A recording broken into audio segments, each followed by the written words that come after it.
Ano nga ba yung pangunahing dapat nating gawin kapag tayo ay nagsisimula dito sa Facebook?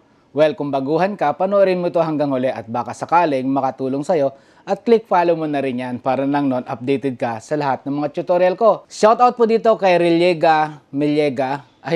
Shoutout po dito kay Rhea Miliega Mabini. Napakaganda po ng kanyang komento sa aking na-upload na video.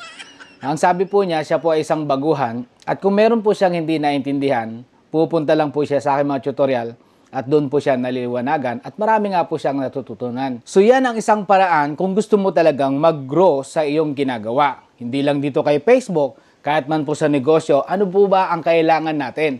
Kailangan natin maging resourceful.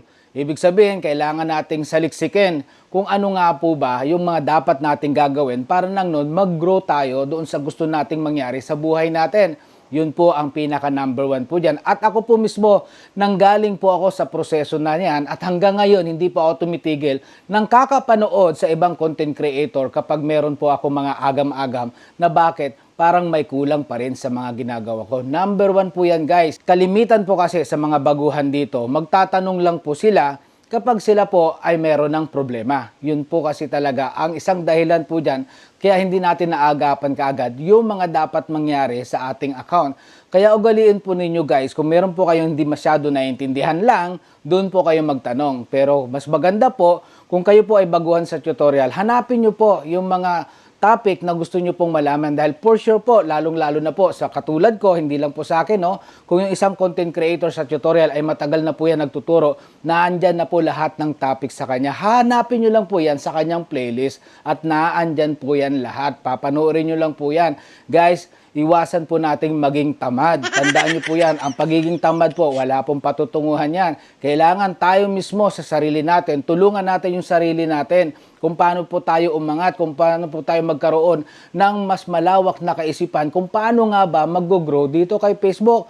Yan po ang number 1 na makakatulong sa atin sa sarili po natin mismo. Tayo po as content creator tutorial, tayo lang po ang nagbibigay, dagdadagdag ng impormasyon na kailangan nyo po. Ang kailangan nyo lang, well, kailangan siyempre saliksikin nyo po talaga para maiwasan nyo po yung mga problema dito kay Facebook. Parang sa buhay lang din yan guys.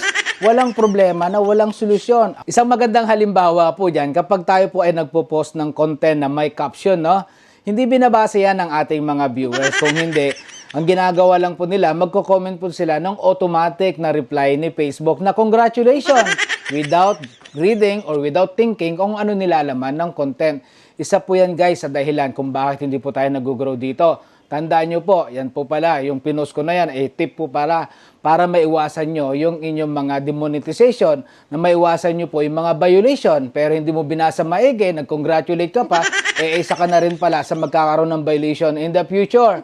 Ugaliin po nating saliksikin lahat, ugaliin po nating unawain lahat, bago po tayo mag-react. Yan po ang importante dyan. At para po tayo mag-grow dito kay Facebook, tulungan natin mismo sa sarili natin. Wag na wag po kayong mawawalan ng pag-asa. Tandaan nyo guys, walang sumikat na hindi nanggaling sa baba. Walang sumikat na hindi nanggaling sa hirap. Guys, wala pong instant sa buhay. Kahit ang noodles man po magbibigay ka ng effort yan. Bubuksan mo yan, magpapakulo ka ng tubig, lalagyan mo ng tubig, maghihintay ka dyan. May effort ka pa rin gagawin. So, there's no instant in life. Tandaan nyo po yan guys. So kaya ano pa hinintay nyo? Bumalik po kayo dito kay Not Palaboy araw-araw dahil dito po, well, may natutunan ka na, tinamaan ka pa, nakabungis-ngis ka naman. Bye!